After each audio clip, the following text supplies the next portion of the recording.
Hey guys, welcome back to the channel. My name is Tosh Customs, and today I am filming a very impromptu review. I got back later from work than I thought I was going to, and it's been a busy couple weeks, and I'm gonna have a really busy weekend also.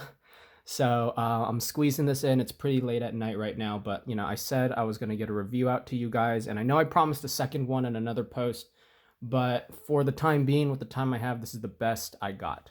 So here we are diving in to my custom Mezco Zealot Inquisitor. This is an original character, an original design, and it's really special to me. One, because the hammers that he's using were one of the first things that I 3D modeled, and I think they turned out really great.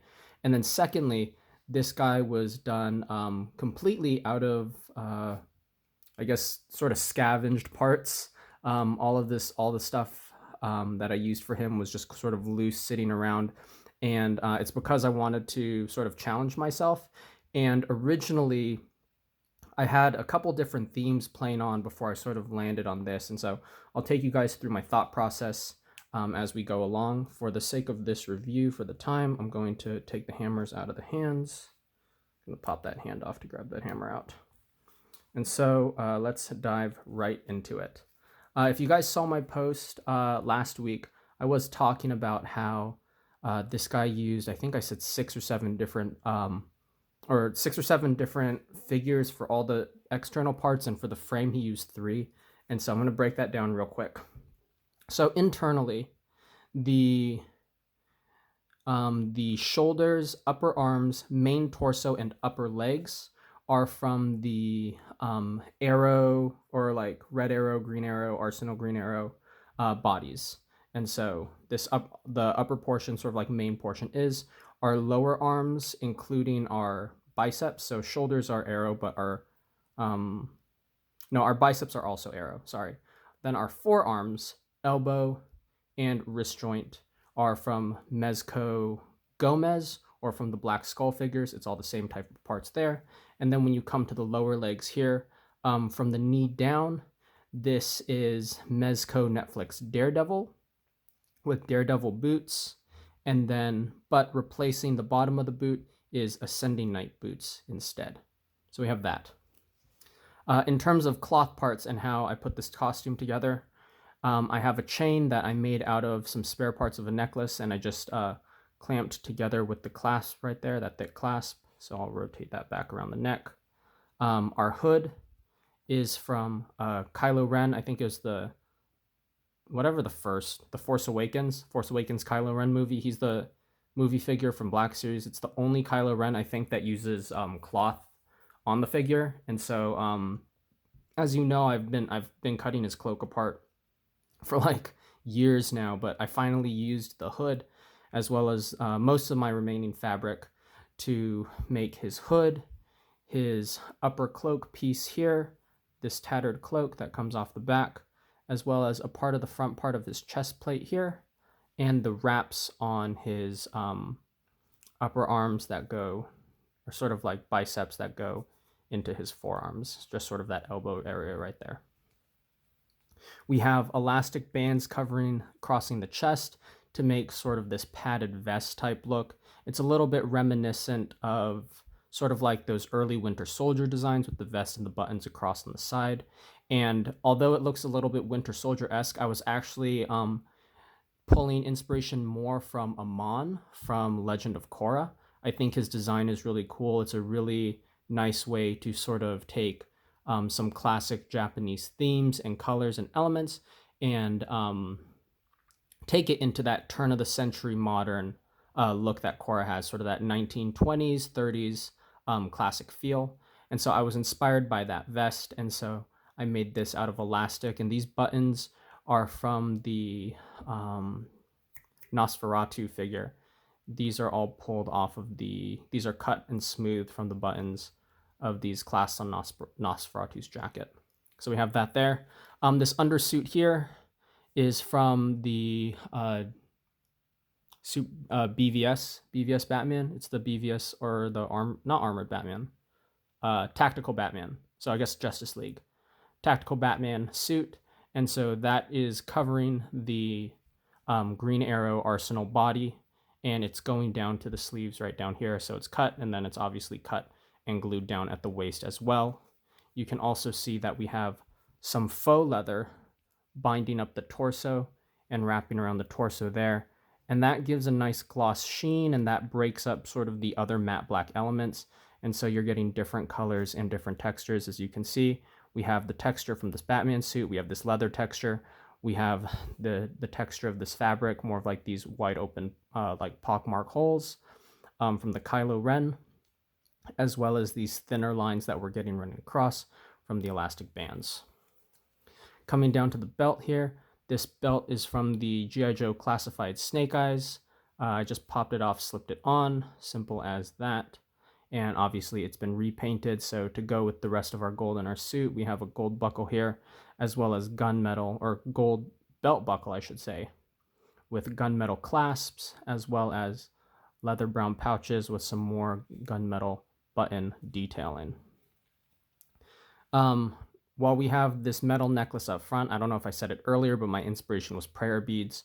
Once again, he's a zealot, so I'm imagining some sort of, I guess faith-based antagonist, which is a pretty interesting thing to put together, but a faith-based antagonist. And so you can see we have his prayer beads here. And then I took this other part from a different necklace, and it's just sort of this, I guess it's just this little weighted piece that you can run through a necklace to clasp it together. And so I'm imagining this almost like an incense burner that's hanging off of his belt right there. So we have that. Sorry, the hands keep popping off. The hands were from the Diabolic Mezco figure, and unfortunately they don't like to peg on too well to the Mezco Gomez wrist peg. So they occasionally just sort of slide off. Coming to the shoulder pad here, this is from the articulated, I should go to the head actually. This is also from G.I. Joe Classified Series Destro. It's been completely repainted. I painted it matte black first, and then dry brushed some silver just across the front faceplate. And then after that, dry brushed some white over that, painted the eyes a glossy black, and then painted this sort of reminiscent of the Japanese red sun pattern across his face. So we have that there. Now, putting the hood back up, moving back to the shoulder pad, this is from the Articulated Icon Samurai. I had a spare one of these lying around, and it's been lying around for ages. So I put it on him, connected it with an elastic strap right there, so that it flex and bends with the arm, which is really nice. You can shift it around too, getting different angles on the armor. It's been completely repainted, so I sprayed it all black. We have a nice gold trim right around the top of the shoulder there. It runs all the way around, nice bright gold. I did this dry brushed red, and you'll see this dry brushed red also in the knee pads. Did a dry brushed red across the armor paneling, hit all the little ringlets in gold. And then this is Japanese kanji that looks like it's sort of been bleeding or dripping down. And this roughly translates to demon. Once again, sort of a twisted faith-based antagonist. So translates to demon, and he's painted it on his armor there. Coming to the other side, he doesn't have armor, but what he does have is this little jade green medallion that's wrapped around his arm with string. I got this off of a fodder lot, I think about 3 or 4 years ago now, off eBay, and it's been sitting in just one of my parts drawers for a while, and I found I was like, I was sitting there thinking, what am I going to put on his left arm so that we're sort of balancing out the sides in some ways. And so I thought of this little medallion necklace piece, and so I painted all the jade green lining in there, and let's see if we can get a nice view of that if the camera will focus. There we go. You can see all the jade green that's been put into that's been sort of been inlaid in there, as well as the jade green jewel in the center. So we have that. As well, the forearm armor is from I think it's from the gold, or like the yellow ninja, the yellow Mezco Gomez ninja guy. These, I got them a while back off of some fodder as well, and they've just been sitting around. I've been trying to figure out some time to use it, and so finally decided to use the arm wraps for this. Let's come back down now to the skirt. We have some more faux leather from an old cape, and as you can see here, it wraps around. It's sort of like a half skirt or a 3/4 skirt. It comes around from mid front, and it wraps around to about a quarter way over the back there. And I like that half skirt idea because for a character who I want to be really flexible and fast, it allows him to kick up and it still gives him a full range of motion, even with the skirt, and it allows the skirt to fly and stretch around. So in that way, it's very stylish and it's also very functional. So he's sort of making his own little fashion statement with that as well. As you can see, I have cut holes throughout the skirt piece. I was thinking either burn holes or maybe some kind of projectiles have been shot through it, or maybe it's just old. It's just seen a lot of wear and tear. And we definitely see that wear and tear with the sort of the tearing or the fraying across the bottom of the skirt. I cut all that in as well. And then obviously we have a little bit of weathering with some of this, like this dirty dry brown that's covering the skirt there. Coming down to the pants now, these pants are, we have these nice pinstripe pants. And they look quite luxurious for a guy like this. And these are from a Black Skull figure, if I remember correctly. A while back, I was using Courage, CH or whatever his name is, Karaji, something like that. But he's a great soft goods maker for Mezco toys, and so I was redoing a Black Skull figure, and so I got some spare pants out of the deal because I stripped the original Mezco pants off the Black Skull figure. So now I have these Black Skull pinstripe pants. So I slid those onto the figure as well. And then these knee pads I got from Action Figure Customs, a part of his like Armored Punisher set. And so I had these knee pads spared because I used most of the rest of the set on my my Batman a while ago. I think I called him the Dead of Night Batman. So have these knee pads here, once again, dry brushed red. And then as you can see, we have some nice gunmetal clasps again with the black strap sort of being fed through that. So some nice detail there. Really, really liking all the little gunmetal highlights that I was able to put into this guy. Finally, coming down to the boots, we can see some more gunmetal highlights on the cap, on the toe cap, the heel cap, as well as the little lace straps on the boot. And then otherwise, it's been dry brushed in a matte black. Finally, these hammers I 3D printed on my own. This was one of the first models I made, and it took me a little while to scale it to his hands, but I finally got it. And so everything was sprayed in black, and then the handle was dry brushed in brown. And then you can see here, got some gunmetal and some gold for the cap and the ring down here. And then up here, some more gold with some more gunmetal, and then some silver dry brushing along the edges for the wear and tear. With this gold, you have this red ring and then this gold band that wraps around it and is sort of holding this giant block of metal in place. So I really like these because for a character who looks so fast and so lean, I really like how the suit fits on him. It really accentuates the frame of his shoulders, and he's got these really sleek legs as well as these very athletic looking boots. And so he's got a really intimidating feeling to him because he looks both strong and fast. And you know, that's something that's sort of hard to communicate in a figure sometimes.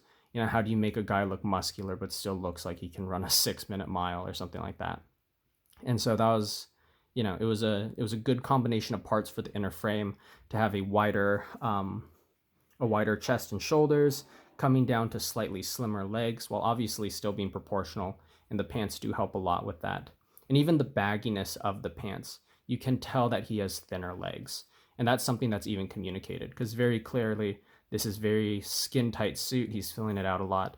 And then you have a little bit more leeway and give in the pants so that he can stretch and that he can run. But anyways, back to the hammers. I wanted a really, really heavy, sort of brutal weapon for him to be using because he's so quick. It's, you know, if he's using daggers or something like that, it feels like, you know, sort of your stereotypical assassin, your your D&D archetype. Your assassin uses little light daggers and strikes fast, and can't really do damage to thicker, heavier enemies. And I wanted to break that. I wanted him to feel very, very fast, but also very, very deadly and a really good striker. And so because of that, I have these really nice, thick hammers right here. Maybe I could turn them into more mallets and give them spikes on a side or something, but I do like these flat, these flat-headed hammers. They kind of remind me, and I was sort of taking this into some inspiration when I was thinking about Avatar: The Last Airbender. There's a character from I think the team's called the Rough Riders, and he uses dual hammers as well. But I think his hammers are like on a chain that's connected. Obviously, he's just using two solo hammers. But I did have a little bit of that in mind when I was thinking of the weapons I should be giving this guy. So overall, I really, really like this guy. I think it's a super creative build. Once again, everything is all recycled, sort of repurposed parts here. I didn't buy anything specifically for this guy. Everything came off the side, and so it's just sort of a test of my creativity and what characters I can create off the top. Originally, actually, he was supposed to be a Sith warrior. I was sort of freestyling this guy as I was planning the Jedi Sith combination that I made a couple months ago. And so I was playing around with this guy, and he just sort of evolved his way out of the Sith into this Japanese, this weird amalgamation of themes. We obviously have Japan with this rising sun motif with the kanji, and obviously the armor style. But then he also has this beefier, maybe more traditionally religious look as well. A little bit more of an Americanized vest, or even a military-esque vest style. He's got the prayer beads, he's got the incense burner. He's also got modern-day knee pads and very clearly modern-day boots.